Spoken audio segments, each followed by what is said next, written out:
Assalamualaikum warahmatullahi wabarakatuh.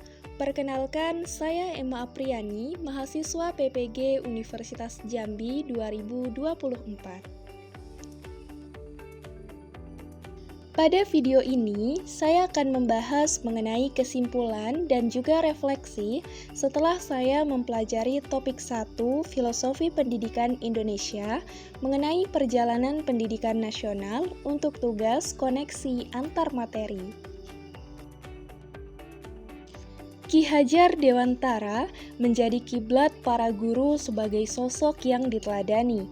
Ki Hajar mengatakan bahwa pendidikan sebagai tuntutan, yaitu tuntunan dalam hidup tumbuhnya murid. Pendidikan di Indonesia telah ada sebelum kemerdekaan, namun pada saat itu tidak semua orang dapat mengenyam pendidikan. Pendidikan pada saat itu didasarkan pada golongan penduduk menurut kelas sosial atau keturunan, serta golongan kebangsaan yang berlaku. Pembelajaran pada saat itu hanya sebatas menulis, membaca, menghitung, dan hanya untuk mendidik calon pegawai dan mendukung usaha dagang pemerintah Hindia Belanda. Oleh karena itu, bangsa Indonesia menginginkan perubahan pada pendidikan, maka para tokoh pejuang pendidikan Indonesia tidak tinggal diam. Bapak Ki Hajar Dewantara menjadi tokoh yang berperan dalam sejarah pendidikan Indonesia. Bapak Ki Hajar Dewantara melakukan gerakan terobosan transformasi untuk perkembangan pendidikan di Indonesia. Akhirnya, pada tanggal 3 Juli 1922, Ki Hajar Dewantara mendirikan organisasi Taman Siswa. Taman Siswa menjadi gerbang emas kemerdekaan dan kebebasan pendidikan Indonesia. Terdapat banyak sekali pemikiran Ki Hajar Dewantara untuk kemajuan pendidikan Indonesia. Prinsip Tutwuri Handayani yang menjadi semboyan resmi dari implementasi sistem pendidikan nasional yang digunakan pada saat ini merupakan gagasan beliau. Selain itu, menurut Ki Hajar Dewantara, pendidikan akan memerdekakan manusia dari aspek hidup. Melalui pendidikan, manusia dididik agar memiliki otonomi berpikir dan mengambil keputusan, martabat, serta mentalitas demokratik.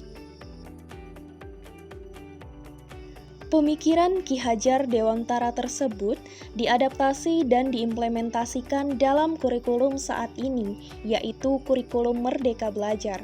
Kurikulum Merdeka Belajar memiliki esensi yaitu kebebasan berpikir yang ditujukan kepada siswa dan guru sehingga mendorong terbentuknya karakter jiwa merdeka karena peserta didik dan guru dapat mengeksplorasi pengetahuan dari lingkungannya. Setelah mempelajari topik 1 mengenai perjalanan pendidikan nasional, saya banyak memperoleh pengetahuan dan pemahaman, serta terdapat perubahan yang saya alami, di antaranya saya menjadi paham mengenai sejarah dan perjalanan pendidikan Indonesia dari sebelum merdeka hingga setelah merdeka, serta pemikiran Ki Hajar Dewantara yang diadaptasi dan diimplementasikan di pendidikan Indonesia.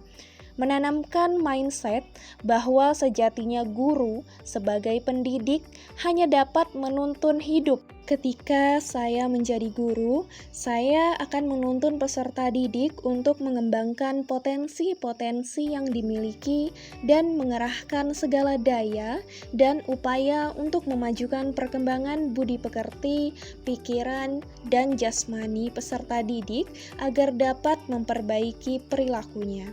Saya akan menciptakan pembelajaran yang kondusif dan menyenangkan serta menggunakan model-model pembelajaran yang dapat memerdekakan peserta didik dalam mengeksplor pembelajaran, sehingga potensi-potensi yang mereka miliki dapat berkembang.